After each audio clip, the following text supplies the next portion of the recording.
Crimson Tide पर सवार नाविकों का एक समूह खतरनाक उत्तरी सागर में माल पहुंचाने के लिए यात्रा पर निकल पड़ा।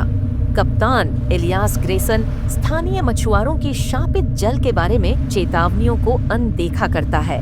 जैसे जैसे जहाज समुद्र में गहराई तक जाता है, चालक दल को पानी का रंग अस्वाभाविक रूप से काला होता हुआ दिखाई देता है और एक घना भयानक कोहरा उन्हें घेरना शुरू कर देता है।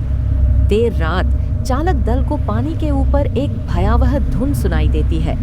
यह गीत सुंदर होने के साथ साथ डरावना भी है, जो कुछ नाविकों को मंत्रमुग्ध कर देने वाले जहाज के किनारे की ओर खींचता है। एक नाविक जहाज से कूद जाता है, उसकी चीखें गूंजती हैं और वह काली गहराइयों में गायब हो जाता है। चालक दल को डेक पर जले हुए अजीब निशान मिलते हैं, जो सिगिल जैसे दिखते हैं।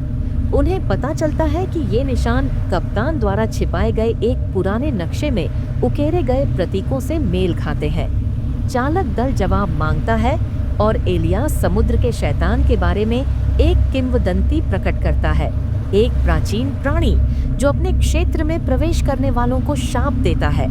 एक तूफान जहाज को घेर लेता है और अराजकता में नाविकों को लहरों से उठती हुई एक विशाल छायादार आकृति दिखाई देती है।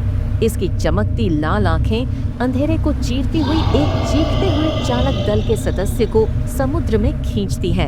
तूफान के अचानक समाप्त होने पर चालक दल डर से स्तब्ध रह जाता है। कोहरा घना हो जाता है और चालक दल को उनके नाम पुकारने वाली फुसफुसाहट सुनाई देने लगती है। प्रत्येक नाविक को प्रियजनों के सपने आते हैं, जो उन्हें पानी में कूदने के लिए कहते हैं। व्यामोह शुरू हो जाता है और पुरुषों के बीच झगड़े शुरू हो जाते हैं, क्योंकि उन्हें एक दूसरे पर भूत प्रेत का संदेह होता है।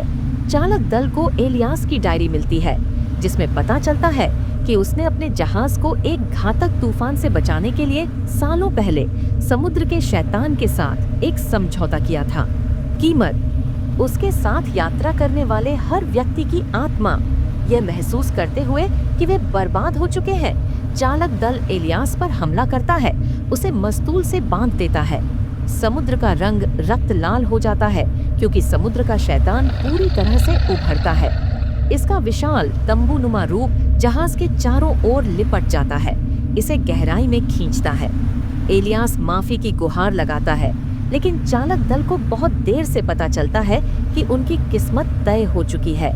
बचे हुए लोग खुद को दूसरे नाविकों के कंकालों से भरी एक पानी के नीचे की गुफा में पाते हैं। शैतान की आवाज गूंजती है, उन्हें आजादी की पेशकश करती है अगर वे अनंत काल तक उसकी सेवा करने के लिए सहमत होते हैं। एक एक करके वे भस्म हो जाते हैं। उनकी आत्माएं चमकते हुए गोले के रूप में गुफा से बंध जाती हैं। एक नाविक जैकब आत्मसमर्पण करने से इनकार कर देता है। एक मछुआरे द्वारा उसे दिए गए एक आकर्षण का उपयोग करते हुए वह शैतान का सामना करता है और एक प्राचीन मंत्र पढ़ता है। आकर्षण इकाई को कमजोर कर देता है, जिससे जैकब उसे अस्थायी रूप से गुफा के भीतर बंद कर देता है।